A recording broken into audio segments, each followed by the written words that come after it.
Hello friends, मेरा नाम है डॉक्टर गीतिका मल्होत्रा। मैं assistant professor department of social work Chaudhary Bansilal University Bhiwani से। आज हम बात करेंगे सोशल केस वर्क प्रैक्टिस जो डिफरेंट सेटिंग्स में हम इस्तेमाल कर सकते हैं या हम करते हैं। इन टॉपिक के इसमें आज जो हमारा सबसे पहला टॉपिक रहेगा वो Indian philosophical concepts. Indian philosophical concept में सबसे पहले हमारा जो टॉपिक है ब्रह्मांड। ब्रह्मांड का मतलब होता है सर्वोच्च आत्मा या सार्वभौमिक सत्य।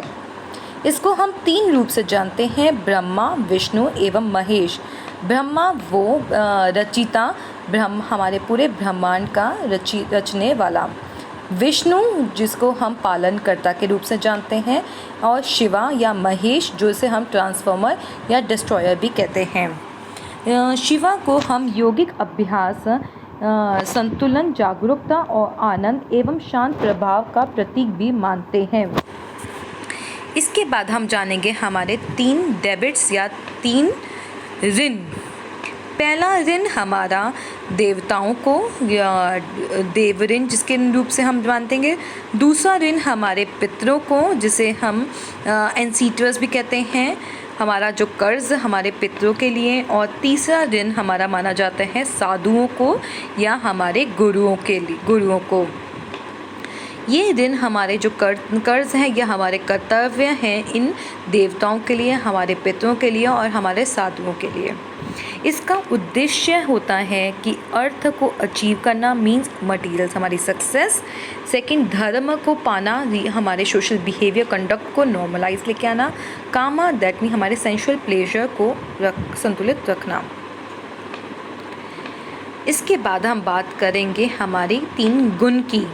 हमारी जो प्रकृति के 3 महत्वपूर्ण गुण होते हैं, सात्विक, राजा एवं तामस। जो सात्विक होता है जिसको हम प्योरिटी का प्रतीक है, जैसे कि अगर उदाहरण के रूप लेके चले कि हम सात्विक भोजन खाना चाहते हैं, हमें सात्विक भोजन लेना चाहिए, मतलब सिंपल और प्योर भोजन हमें ग्रहण करना चाहिए। राजस को हम गुण को हम बोलते हैं कर्म या हमारी एक्टिविटी। अगर आज के संदर्भ में हम लेके चलें इस पेंडेमिक की कोविड-19 की सिचुएशन में, हमारे पूरे देश के डॉक्टर, पुलिसमैन जो अपने जिस निरपेक्ष भावना से अपनी ड्यूटी परफॉर्म करें, अपने कर्म को परफॉर्म करें, उसे हम राजस गुण भी बोलेंगे। तामस को हम डार्कनेस या डिस्ट्रक्शन के रूप से भी जानते हैं।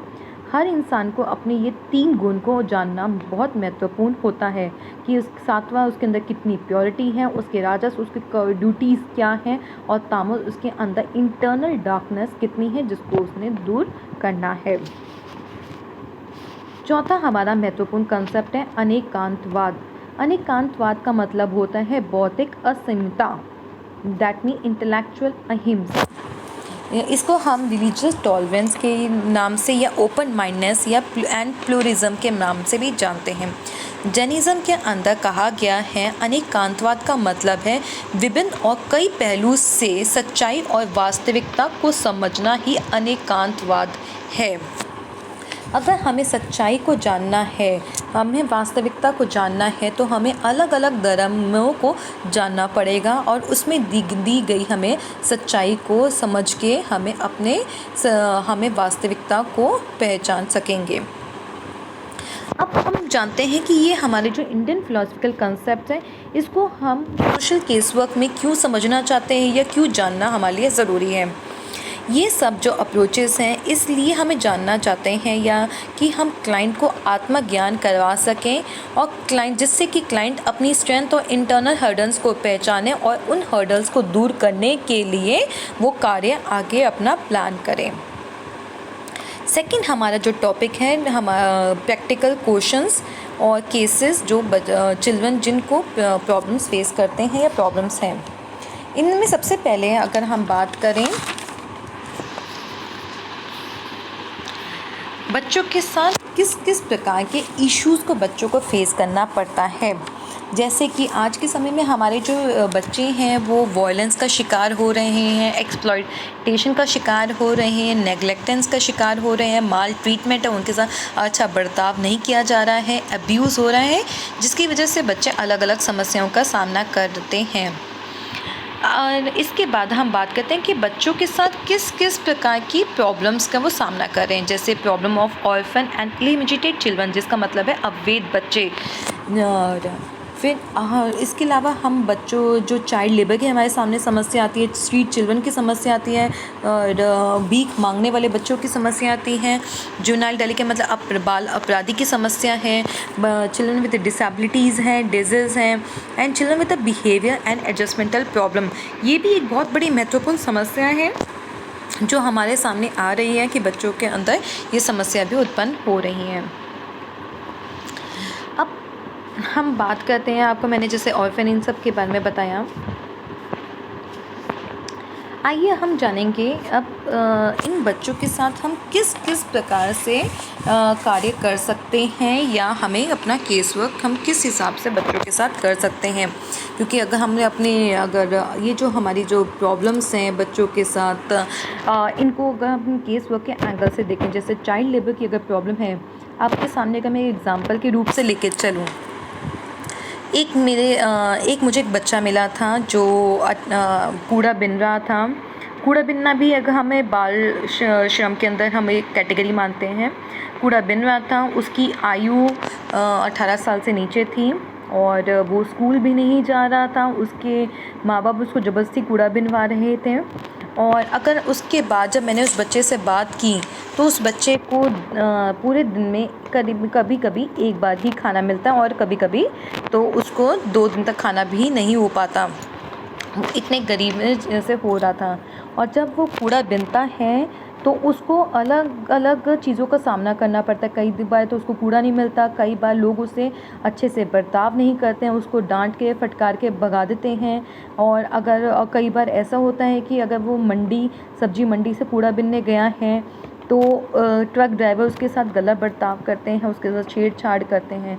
तो ऐसी समस्याओं के सामने बच्चों को, जो अगर चाइल्ड लेबर की अगर हम बात करें, चाइल्ड लेबर एक अपने में समस्या और चाइल्ड लेबर बच्चे के साथ भी आगे अगर बहुत सारी समस्याएं, तो ऐसे जब रूप में हम सोशल वर्कर किस टाइप की सर्विसेज बच्चों को दे सकता है या कैसे हिसाब से कार्य कर सकता है।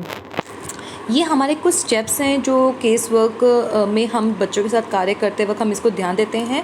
बट हम ये भी ध्यान रखें, हमारे सामने बहुत सारी अलग अलग समस्याएं आती हैं और हम अलग अलग सिद्धांतों को ध्यान रख के उन समस्याओं का सामना करते हैं और उन सिद्धांतों को ध्यान में रख के हर व्यक्ति को अलग अलग ट्रीटमेंट देते हैं। बट हमारे जो स्टेप्स हैं वो कॉमन रहते हैं।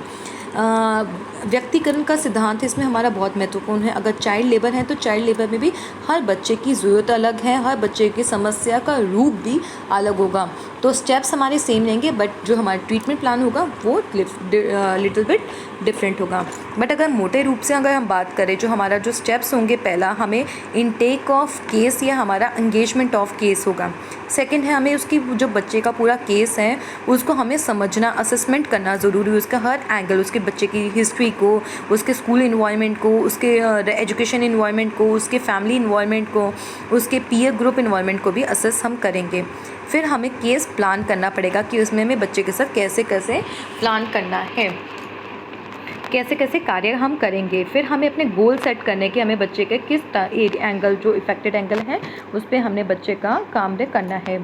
फिर हमने family centred intervention approach plan करनी है, school based intervention approach plan करनी है, एंड देन हमें evaluation of practice and service delivery, हमें मूल्यांकन करना है, जो हमने सुविधाएँ दी हैं, हमने जो प्रैक्टिस की है उसका पूरा प्रॉपर मूल्यांकन करना। अब हम बात करते हैं कि हम किस प्रकार की जो सर्विसेज हैं हम बच्चों के साथ हम उनको दे सकते हैं, जिसमें सबसे पहला आता है प्ले थेरेपी, उसके बाद है psychotherapy, individual and group counselling की हम सर्विसेज बच्चों को दे सकते हैं, फैमिली कंसल्टेशन है, रेफरल्स हैं, एडवोकेसी है, होम विज़िट तो हम खासकर तब भी हम इस्तेमाल करते हैं जब हमें बच्चे की सेफ़्टी को, हम उसकी जो प्रेजेंट सिचुएशन में वो कहाँ पे रह रहा है, वो बच्चा सेफ़ है या नहीं है, हम उस चीज़ को अच्छे से देखेंगे। अगर कोई बच्चा अनाथ है तो उसको फोस्टर फैमिली सर्विसेज प्रोवाइड करना, अगर किसी बच्चे के साथ कोई वॉयलेंस हो तो उसको ग्रीफ काउंसलिंग की सर्विस भी बच्चे को प्रोवाइड करवाते हैं।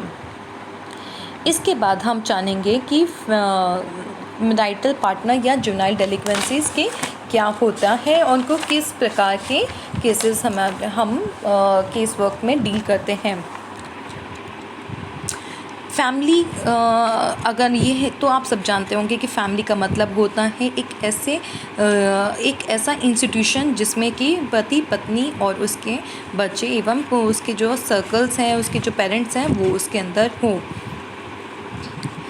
अब किस प्रकार के मैरिटल पार्टनर इश्यूज़ को हम केस वर्क में डील करते हैं, जैसे maladjustment within loss है, lack of knowledge about the family planning है, डोमेस्टिक वायलेंस है, mental illness of one partner and other serious illness कि किसी भी जो कपल है दोनों में से किसी को मेंटल इलनेस हुई है या वो कोई भी ऐसी गंभीर बीमारी का सामना कर रहे हैं, एजुकेशन ऑफ चिल्ड्रन कब है, ये वायलेंस या डोमेस्टिक वायलेंस का सामना कर रहे हैं और एक्स्ट्रा मैरिटल अफेयर्स या एडल्ट्री का सामना कर रहे हैं। इनफिडिलिटी का मतलब होता है अनफेथफुलनेस, अपने पार्टनर के साथ फेथफुल नहीं है। ये कुछ मैरिटल पार्टनर इश्यूज़ हैं जो अलग अलग वो फेस करते हैं। ये हमने कुछ क्वेश्चंस दिए हैं कि किस प्रकार के आप जब केस के साथ आप डील करें फैमिली के साथ तो वो अलग अलग किस हिसाब से आप क्वेश्चंस को आप डील कर सकते हैं। बट ज़रूरी नहीं है कि जिस हिसाब से मैंने कहा कि प्रिंसिपल ऑफ इंडिविजुअलाइजेशन हमारे लिए बहुत महत्वपूर्ण है, हम उस चीज़ को खास कर ध्यान दे के हम केस वर्क में डील करते हैं। अब हमें मैरिटल पार्टनर्स के साथ जब हम काम करते हैं तो हमें 3 स्टेप्स को खासकर ध्यान देना है। पहला family assessment, second case planning and third है मैनेजमेंट प्रोसेस। अब जिस हिसाब से मैंने आपको सर्विसेज की बात की थी कि बच्चों के साथ कार्य करते हैं, हम कुछ सर्विसेज प्रोवाइड करते हैं, उसी प्रकार से हम जब फैमिली के साथ या मैरिटल पार्टनर्स के साथ काम करते हैं तो भी हम कुछ सर्विसेज को हम खासकर रूप से ध्यान देते हैं, जिसमें पहला आता है family therapy, couple therapy, psycho education, parent management treating, couples कॉपिंग skills आती हैं, ग्रीफ काउंसलिंग आती हैं, फैमिली काउंसलिंग एंड पेरेंटिंग पे भी हम उनको सर्विसेज प्रोवाइड करवाते हैं। अब इसके बाद हम बात करेंगे जुवेनाइल डेलिक्वेंसी या बाल अपराध क्या होता है। जुवेनाइल का मतलब होता है वह व्यक्ति जो 18 साल से नीचे है। जुवेनाइल जस्टिस एक्ट 2015 के अनुसार जो वह व्यक्ति जो 18 साल से नीचे का है उसको हम जुवेनाइल मानेंगे। डेलिक्वेंट जो अपराध या इम्प्रॉपर बिहेवियर जिसको हम अपराध मानेंगे या डेलिक्वेंट मानेंगे। यही करीबन 4 प्रकार के होते हैं बाल अपराध।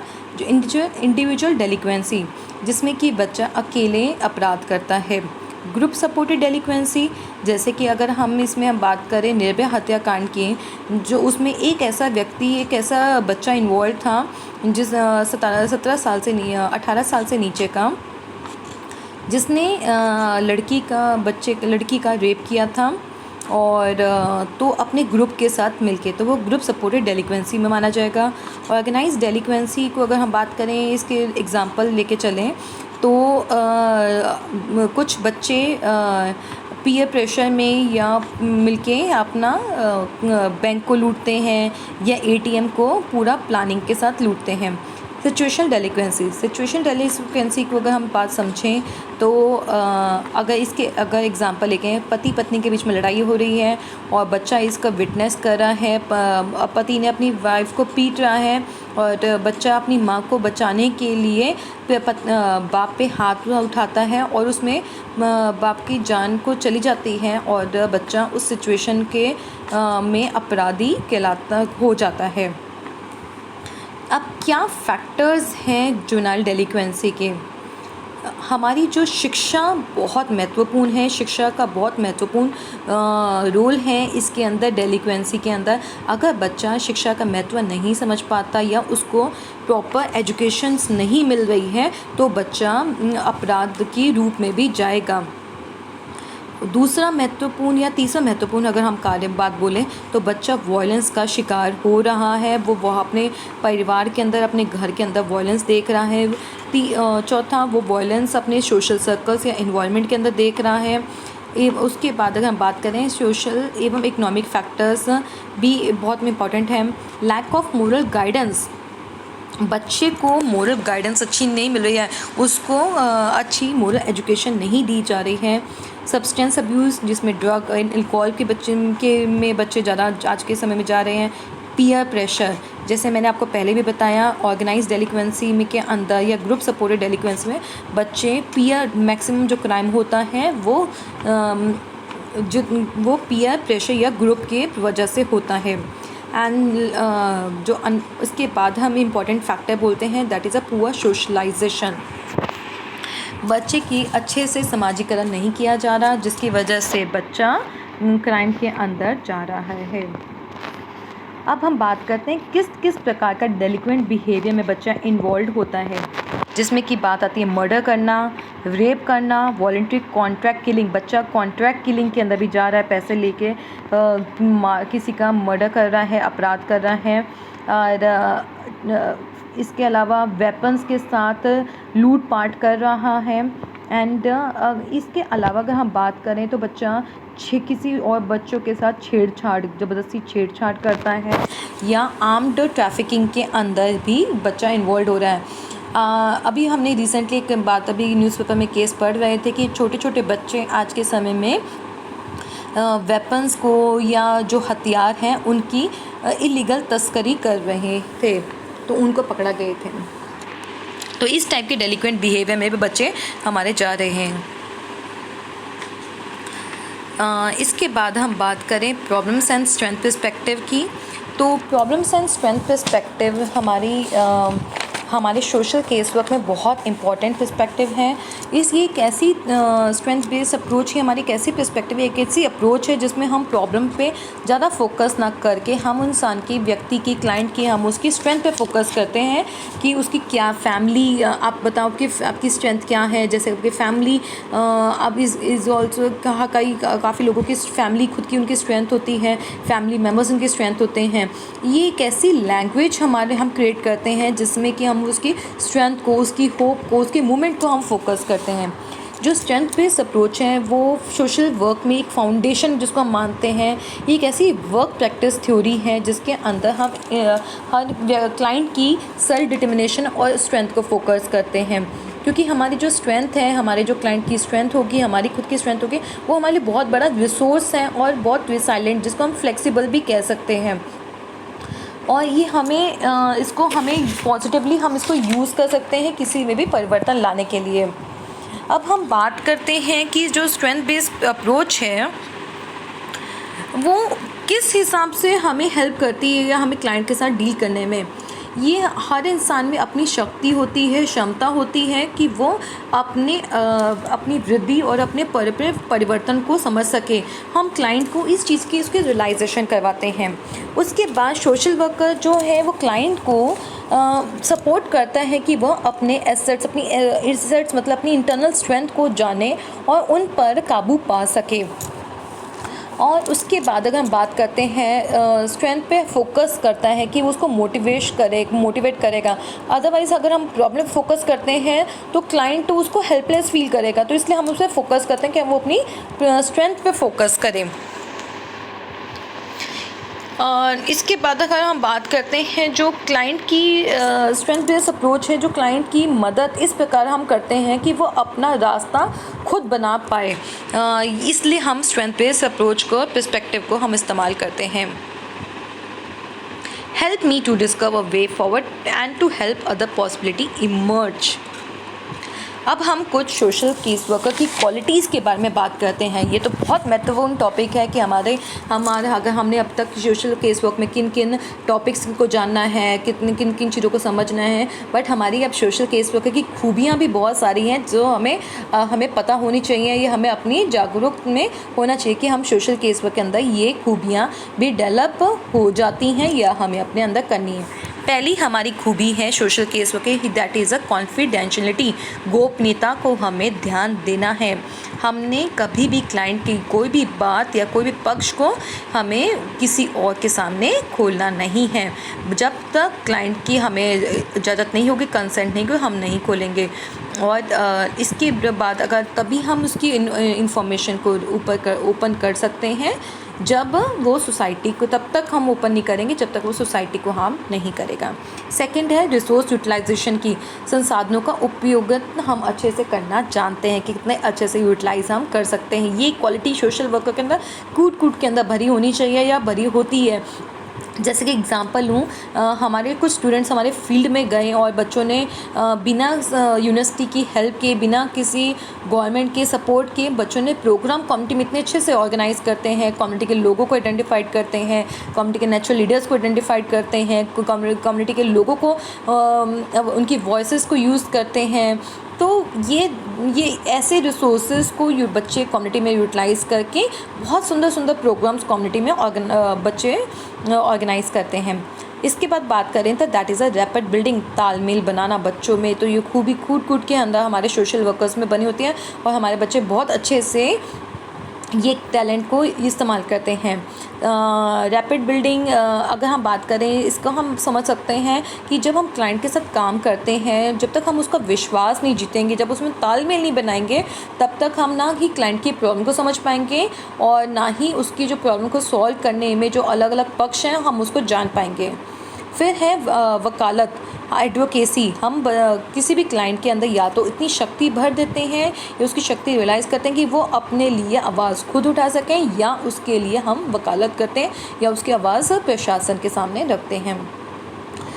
अनदर है क्वालिटी है सोशल केस वर्कर की, दैट इज़ अ क्वेश्चनिंग, पूछताछ करना। अब केस वर्कर के अंदर ये टैलेंट, ये क्वालिटी बहुत अच्छे से भरी होनी चाहिए कि जब अगर हमें किसी से बात जाननी है, जब हमें किसी को बात कोई समझानी है, तो वो मैक्सिमम क्वेश्चन फॉर्म में हो। अगर हम क्लाइंट को बोलेंगे कि आप ये चीज़ें करो तो वो नहीं करेगा, बट हम उसको अगर ये बोलेंगे कि आप ये चीज़ क्यों समझना ज़रूरी है आपके लिए, आप मुझे बताओ, तो वो शायद उस चीज़ को अच्छे से और समझ सके। इसके बाद है इंटरव्यूइंग, साक्षात्कार करना, क्लाइंट के साथ अच्छे से इंटरैक्ट, अच्छे से इंटरव्यू करना, एक्सप्लेन करना, व्याख्या करना, हर कोई बात है उसको अच्छे से समझाना, अच्छे से एक्सप्लेन करना, अच्छे से ये बताना कि आपकी क्या ज़रूरत है, आपकी क्या इच्छाएं हैं, उनको उन चीज़ों को समझाना या आपके समस्या का क्या क्या रूप है। फिर है उसको क्लाइंट को सपोर्ट करना। ये क्वालिटी के अंदर क्लाइंट सोशल केस वर्कर में बहुत अच्छे से बहुत ज़रूरी है। जब तक हम क्लाइंट को सपोर्ट नहीं करेंगे तब तक वो हेल्पलेस फील करेगा। जब हम उसको सपोर्ट करेंगे तो वो थोड़ा सा अपने अंदर कॉन्फिडेंस बूस्ट करता है। अनदर है लिसनिंग, सुनना बहुत महत्वपूर्ण क्वालिटी है कोई केस वर्कर में। और अगर हम ये चीज़ें बहुत ज़्यादा खुद बोल रहे हैं, हम किसी को बातें सुन नहीं रहे हैं, तो हम क्लाइंट की शायद प्रॉब्लम को ना ही समझ पाएंगे, ना ही हम उसकी प्रॉब्लम का सॉल्यूशन निकाल पाएंगे। तो इसलिए हमें ये क्वालिटी अपने अंदर लाना बहुत ज़रूरी है। हमें एक्टिव लिसनर बनना बहुत ज़रूरी है। जो भी बात अगर क्लाइंट करता है तो उसमें अपनी चीज़ें कम, पहले उसकी चीज़ें ज़्यादा सुनें, तभी हम उसका ट्रीटमेंट प्लान अच्छी से तरीके से कर पाएंगे और उसको अलग अलग रूप से हम उसको समझा पाएंगे। तो ये मेरे द्वारा छोटी सी एक प्रेजेंटेशन थी हमारे इस सब्जेक्ट को, इस टॉपिक को समझने में। होप आप सबको ये प्रेजेंटेशन समझ आई हो और आप सबके लिए ये हेल्पफुल रही हो। Thank you students.